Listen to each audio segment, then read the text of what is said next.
नमस्कार, hashtag Bharat news पर आपका स्वागत है और मैं हूं आपके साथ नेहा सिंह। आज बात करेंगे हम लोग धीरज साहू की।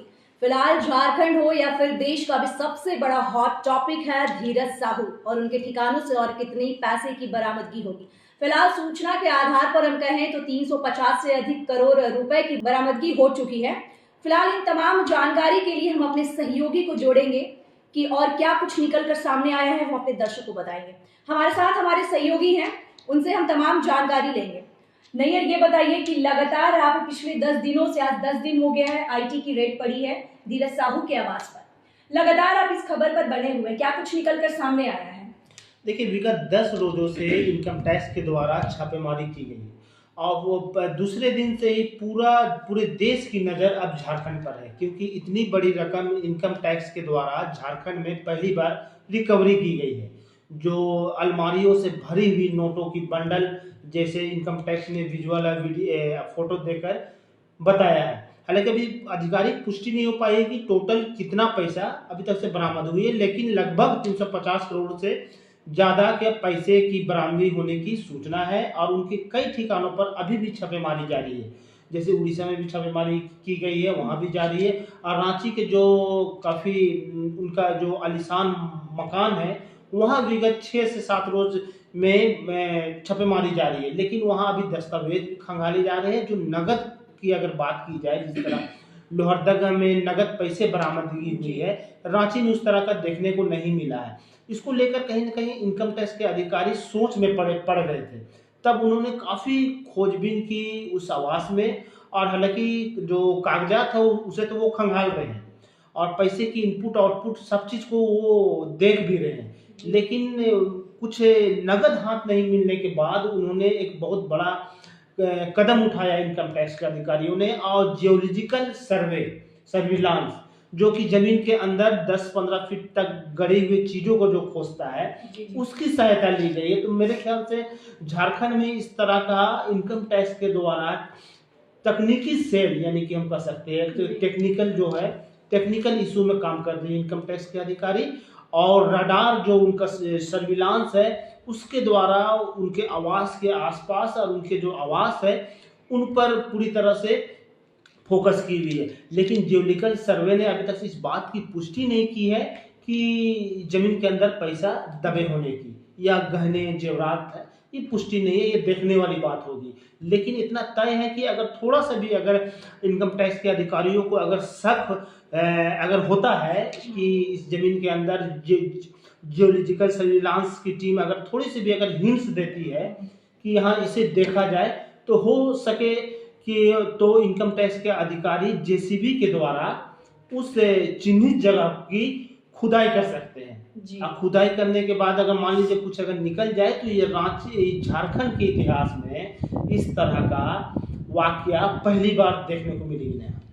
देखिए, जिस तरीके से हमारे सहयोगी ने ये तमाम जानकारी दी, तो ऐसा लग रहा है कि ये कोई फिल्म का शूटिंग चल रहा है। फिलहाल दर्शकों से मैं पूछना चाहूंगी, आप जरूर बताइएगा कि आपने रेड मूवी जरूर देखी होगी, जिसमें अजय देवगन लीड रोल होते हैं। जो उस मूवी में भी ऐसा कुछ दिखाया गया है कि जहां रेड मारा जाता है एक घर पर, और जहां के पिलर और जमीन से काफी संपत्ति निकलती है। तो फिलहाल नहीं लग रहा है कि कुछ ऐसा ही मामला धीरज साहू के आवास को भी लेकर हो रहा है कि वहां पर जिस तरीके से आईटी को शक हो रहा है, आईटी टीम को, कि जमीन के अंदर से भी काफी कुछ संपत्ति या कुछ कैश निकल सकते हैं।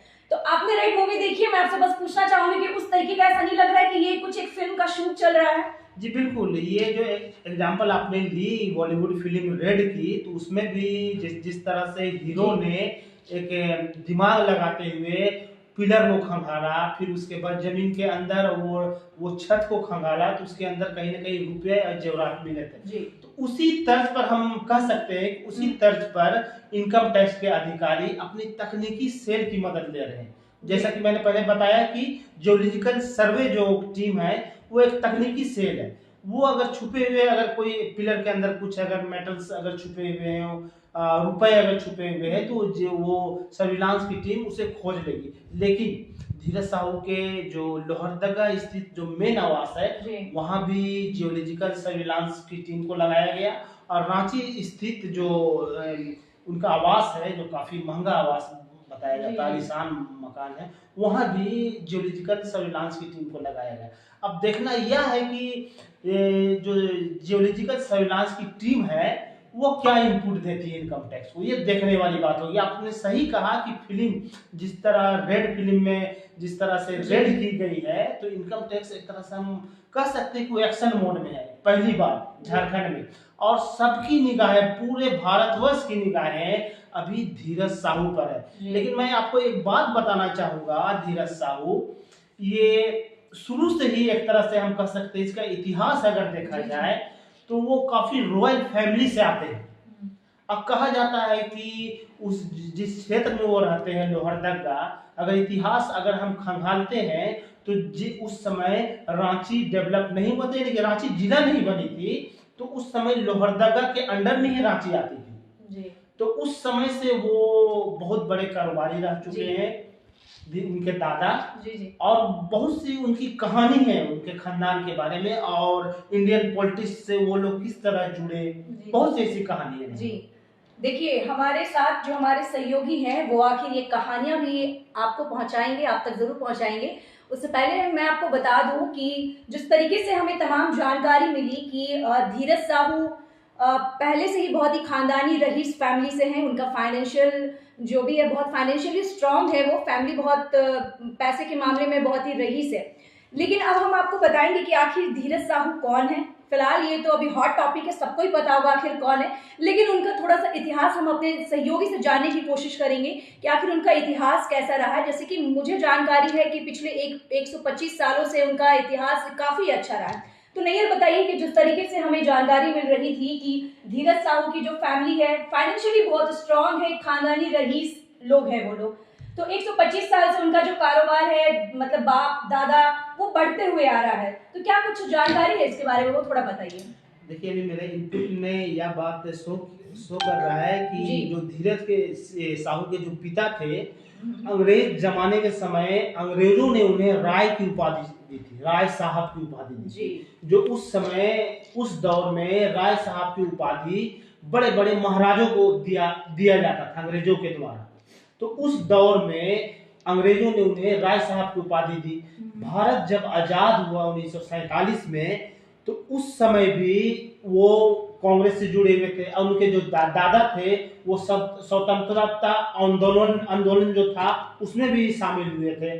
वो चाहे अपने कुछ से भी सहयोग करे, पैसे से सहयोग करे, एक तरह हम कह सकते हैं कि वो कांग्रेस को सहयोग करते आ रहे थे। और यहाँ तक कि उनके जो कांग्रेस के जो नेहरू है, पंडित नेहरू हो गए, इंदिरा जी हो गई, और जैसे राजेंद्र प्रसाद हो गए, सरदार वल्लभ भाई पटेल हो गए, उनके जो पिता, जो उनके दादा जो थे राय बलदेव साहू जी, वो सभी उनके घर आया जाया करते थे। तो हम कह सकते हैं कि काफी दोस्ताना कांग्रेस से उनका था, कि हालांकि वो तो राजनीति में बहुत बाद में आए हैं जी, हाँ। लेकिन इसमें एक और बड़ी बात है कि अगर वो राजनीति में आए, लेकिन वो कोई कभी जीते नहीं, लोकसभा नहीं जीत पाए, विधानसभा नहीं जीत पाए, लेकिन कांग्रेस से उनका इतना अटूट संबंध था कि कांग्रेस ने उन्हें राज्यसभा भेजा, एक बार कोषाध्यक्ष बनाया झारखंड का। तो हम कह सकते हैं कि उनकी जो पुरानी पैठ थी उसके मद्देनजर कांग्रेस उसके साथ जुड़ी रही, और जुड़ने के कारण उन्हें राज्यसभा सांसद बनाया। और साथ ही साथ समय समय पर बड़े बड़े जो हम कह सकते हैं, इंदिरा गांधी जब झारखंड आया करती थी, तो वह उनके जो दादा का आवास है लोहरदगा में व्हाइट हाउस, वो वहाँ रहा करते थे और वो बातचीत भी होती थी। और भी बहुत से अगर इतिहास अगर खंगाला जाए तो वो तो जो अभी साहू परिवार पर इनकम टैक्स की दबिश है, सभी लोग जान रहे हैं, सभी लोग को जानने की इच्छा है कि आखिर वो पैसा कहाँ से आया इतना, क्योंकि जो रकम है काफी बड़ी रकम है। और तो आपको मैं बताता चलूं नेहा कि अगर मेरी जो इनपुट बता रही है उसमें उनका जो कारोबार है वह रियल इस्टेट में भी है, रियल इस्टेट है, और भी कई तरह के उनके कारोबार है, शराब है, होटल है, हॉस्पिटल है, ट्रेवल है। आप रांची में ही देख सकते हैं कि एक सफायर इंटरनेशनल स्कूल है, काफी महंगी स्कूल है, वह उन्हीं के परिवार का है। एक सेंटिविटा हॉस्पिटल है रांची में, जो काफ़ी प्रसिद्ध हॉस्पिटल है सेंटिविटा, वो भी उन्हीं के परिवार का है। तो हम कह सकते हैं कि आज़ादी के बाद उन लोगों ने कारोबार को चारों तरफ फैलाने की कोशिश की, ना कि शराब तक महदूद रहे। उन्होंने रियल एस्टेट में अपना पैसा लगाया, जमीन में पैसा लगाया, हॉस्पिटल में लगाया, शिक्षण संस्थानों में लगाया, और यहाँ तक कि लोहरदगा में जो कॉलेज है उनके दादा के नाम पे है। हालांकि वो सरकार अभी ले ली है, लेकिन वो उन्होंने शिक्षण संस्थानों में भी काफ़ी पैसा लगाया है। तो हम कह सकते हैं कि वो लोग पुराने पैसे वाले हैं जी। और अभी जो पैसा का जैसे लोग समझ रहे हैं कि इतना पैसा कहाँ से आ रहा है, तो मैं इसीलिए बता रहा हूँ कि उनका इतिहास काफ़ी रॉयल रहा है। और रॉयल, और इसीलिए जब कोई पत्रकार उनसे पूछ रहा धीरज साहू से कि आप किस तरह जवाब देंगे, तो वो बेफिक्र है, बोले कि मेरा इतना कारोबार है कि मैं इनकम टैक्स को सभी सवालों का जवाब और सभी पैसों की जो बरामद हुई है सबका हिसाब दूंगा। जी, देखिए जिस तरीके से हमारे सहयोगी ने ये तमाम जानकारी दी, तो हम ये कह सकते हैं कि भले ही आईटी की रेट पड़ी हो, लेकिन वो एक रॉयल फैमिली से बिलोंग करते हैं, जहां उन्होंने कुछ अच्छे काम भी किए हैं। क्यों नहीं है, बहुत समाज के लिए काम किए, हॉस्पिटल बनाए हैं, स्कूल खोले हैं, तो काफी उन्होंने अच्छे काम किए हैं। अब हम थोड़ा सा चुनाव को लेकर बात करेंगे अपने सहयोगी से कि हमने अपने दर्शकों को उनके इतिहास तो बताया ही, अब थोड़ा सा चुनाव के बारे में हम नैयर आपसे बात करेंगे कि जिस तरीके से ये लगातार उनके यहाँ आईटी की रेट बढ़ रही है, तो कहीं ना कहीं ऐसा लग रहा है कि कहीं आने वाला जो लोकसभा चुनाव है उसमें एक संकेत मिल रहा है कांग्रेस के लिए कि कुछ भारी पड़ सकता है इस बार बीजेपी उन पर, क्योंकि बीजेपी का रास्ता कहीं ना कहीं खाली लग रहा है इस तरीके से। तो क्या कुछ कहेंगे इस पर, क्योंकि चुनाव भी आने वाला है और सियासी घमासान शुरू हो चुका है चुनाव को लेकर। जी बिल्कुल, देखिए 2000 का चुनाव झारखंड में भी होना है, लोकसभा में भी होना है, सेंटर दोनों में चुनाव, यानी सबकी नज़र झारखंड पर है। और ये पैसा का जो बरामद जो हुई है, इतने पैसा रकम, बड़ी रकम मिलने के बाद कांग्रेस पार्टी थोड़ा सा धीरज साहू से किनारा कर रही है जी। उनका साफ करना है कि उनका कारोबार है, वो हिसाब देंगे। हालांकि कांग्रेस बोल रही है कि वो अपना हिसाब देंगे, उनके पास गलत पैसा नहीं। अब वो इनकम टैक्स को किस तरह अपनी बातों को रखते हैं साहू परिवार, ये देखने वाली बात होगी।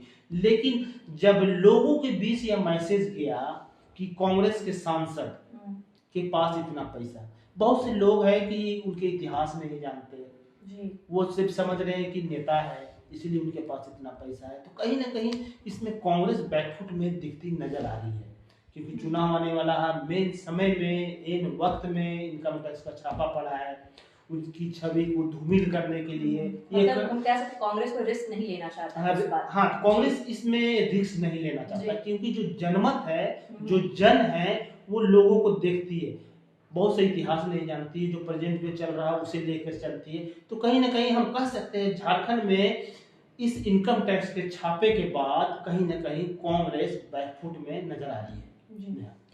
देखिए ये सारी तमाम जानकारी हमने आप तक पहुंचाई है कि उनका इतिहास कैसा रहा, उनका पॉलिटिकल करियर कैसे शुरू हुआ, और फिलहाल अभी आईटी की जो रेट पड़ी है उसमें कितने अभी तक आईटी टीम ने पैसे बरामदगी हुई है। तो ये फिलहाल सारी जानकारी हमने आप तक पहुंचाया। अब देखिए, अब देखने वाली सबसे बड़ी बात ये होगी, क्योंकि पूरे देश की निगाहें इस पर टिकी हुई है कि आखिर एक कांग्रेस सांसद के पास इतने पैसे कहां से आए। लेकिन हमारे सहयोगी ने आपको ये तमाम जानकारी दी कि वो पुराने ही रईस खानदान से, एक रॉयल फैमिली से बिलोंग करते हैं, जहां उनके लिए ये इतने पैसे होना एक लाजमी है। कोई जिस तरीके से उनका ये कहना है कि ये कोई ब्लैक मनी नहीं है, हमारा बिजनेस ही इतना सारा है कि ये पैसे होना हमारे पास लाजमी है। तो देखिए, अब देखने वाली ये बात होगी कि आखिर आईटी की जो रेड पड़ी है, अभी तक फिलहाल 352 करोड़ रुपए की बरामदगी हुई है, तो आगे और कितना हो सकता है। और फिलहाल जो एक नया हमने आपको एक जानकारी साझा किया है कि अभी आईटी की टीम जमीन खोदने की बात कर रही है। तो फिलहाल ये देखने वाली बात होगी कि आखिर जमीन कब खुदेगी और उस जमीन के अंदर कितना कुछ खजाना निकलता है। ऐसे ही और हमारे साथ बने रहे तमाम जानकारी के लिए आप देखते रहे #भारत।